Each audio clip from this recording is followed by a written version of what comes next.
আপনি যদি নিজের কোনো স্কিল ছাড়াই নিজের ব্র্যান্ডের জন্য লোগো ডিজাইন করতে চান তাহলে আজকের ভিডিওটা আপনার জন্য। কারণ আজকের ভিডিওতে আমি আপনাদেরকে দেখাবো কিভাবে খুব সহজে এআই এর মাধ্যমে আপনারা লোগো ডিজাইন করতে পারবেন কোনো রকম স্কিল ছাড়াই। এমনকি আপনারা যারা গ্রাফিক্স ডিজাইনার আছেন তারাও আপনারা চাইলে এই ভিডিওটা দেখতে পারেন। কারণ আপনি যখন কারোর জন্য লোগো তৈরি করতে যাবেন তখন আপনি এই এআই এর মাধ্যমে আপনি খুব সহজে সেই লোগোর কনসেপ্টটা খুঁজে বের করতে পারবেন।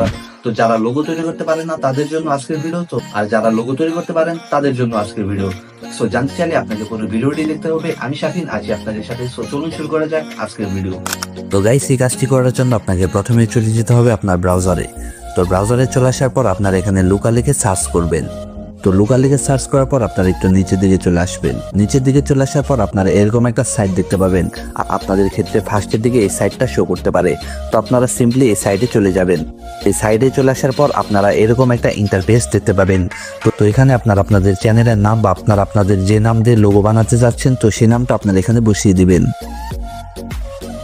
তো গাইস, এখানে আমি আমার লোগোর নামটা বসিয়ে দিলাম। তো এখান থেকে আমরা এরপর ক্রিয়েট লোগোসে ক্লিক করব। ক্রিয়েট লোগোসে ক্লিক করার পর আমাদের এখানে কিওয়ার্ডের একটা অপশন আসবে। তো আপনার লোগোর নাম অনুসারে এখানে অটোমেটিক কিছু কিওয়ার্ড শো করবে। তো আপনারা যদি চান আরো কিছু কিওয়ার্ড ইউজ করতে বা যে কিওয়ার্ডের মাধ্যমে আপনারা আপনাদের লোগোগুলো বানাবেন তো সেই কিওয়ার্ডগুলো আপনারা চাইলে এখানে বসিয়ে দিতে পারেন। তো এখান থেকে আমি কমা দিয়ে আরেকটা কিওয়ার্ড বসিয়ে দিচ্ছি। তো বসানোর পর আপনারা এখান থেকে কন্টিনিউতে ক্লিক করবেন। তো কন্টিনিউতে ক্লিক করার পর আপনাদের লোগো মেক হয়ে যাবে। তো আপনারা নিচের দিকে চলে যাবেন, দেখতে পাবেন আপনাদের সবগুলো লোগো এখানে চলে আসছে। তো গাইস, এখানে আপনারা 200+ লোগো পেয়ে যাবেন। তো খুব সহজে আপনারা যে কোনো লোগো এখান থেকে নিতে পারবেন। তো যে লোগোটা আপনার পছন্দ হবে তো সিম্পলি আপনারা সেই লোগোতে একটা ক্লিক করে দিবেন। তো লোগোতে ক্লিক করার পর আপনাদের এখানে অ্যাকাউন্ট করতে হবে। তো এখানে অ্যাকাউন্ট করার দরকার নেই, আপনারা জাস্ট এখান থেকে ক্রসে ক্লিক করবেন। তো ক্রসে ক্লিক করার পর আপনাদের ইন্টারফেসটা এরকম হবে। তো দেখতে পাচ্ছেন আমাদের লোগোটা এখানে চলে আসছে। তো আপনারা চাইলে এখান থেকে আপনাদের লোগোর যে টেক্সট আছে সেটা পাল্টাতে পারেন।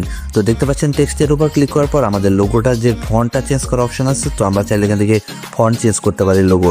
আপনারা চাইলে লোগো থেকে এখান থেকে আপনাদের যে স্লোগানটা আছে সেটা আপনারা এডিট করতে পারেন বা এখান থেকে আপনারা ডিলিট করে দিতে পারেন।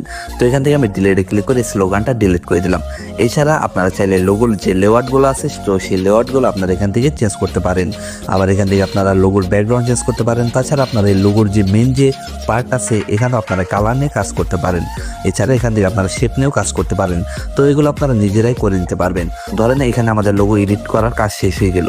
তো এরপর আমাদেরকে লোগোটা সেভ করতে হবে। কিন্তু দুঃখের বিষয় হলো এখান থেকে আপনারা লোগো সেভ করতে পারবেন না। এখানে অ্যাকাউন্ট করার পর আপনি যখন লোগো সেভ করতে যাবেন তখন আপনাকে এখান থেকে প্রিমিয়াম প্যাকেজটা কিনতে বলবে। এখানে চিন্তার কোনো কারণ নেই, আমি আপনাদেরকে এমন একটা ট্রিক্স শিখিয়ে দেবো যে ট্রিক্সের মাধ্যমে আপনারা খুব সহজে এই লোগোটাকে সেভ করে নিতে পারবেন। তো ফার্স্টে আপনাকে এই লোগোটাকে স্ক্রিনশট নিয়ে ক্রপ করে নিতে হবে।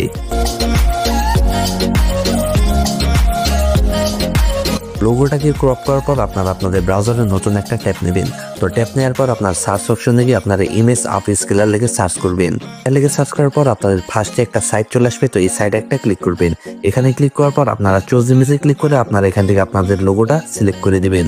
তো সিলেক্ট করার পর আপনারা এখান থেকে 400% এই অপশনটাতে ক্লিক করবেন। দেন এখান থেকে আপলোড অ্যান্ড স্টার্টে ক্লিক করবেন। তারপর আপনাদের যে লোগোটা আছে সেটা এখান থেকে প্রসেসিং হবে। প্রসেসিং হওয়ার পর আপনারা এখানে একটা ডাউনলোড অপশন দেখতে পাবেন। তো এখান থেকে আপনারা জাস্ট আপনাদের লোগোটা ডাউনলোড করে নেবেন। এরপর আপনাদের লোগোটা ডাউনলোড হয়ে যাবে এবং আপনারা লোগোর আগের এবং পরের পার্থক্যটা দেখলে বুঝতে পারবেন যে আগের লোগো কি ছিল এবং পরের লোগো কি হলো। তো এইভাবে মূলত আপনারা লোগোটা সেভ করে নিতে পারবেন। তো এই ছিল আজকের ভিডিও। সো ভিডিওটি কেমন লাগলো তো অবশ্যই কমেন্টে জানাবেন এবং আপনি যদি আমাদের চ্যানেলে নতুন হয়ে থাকেন তাহলে চ্যানেলটিকে সাবস্ক্রাইব করে আমাদের সাথে থাকবেন।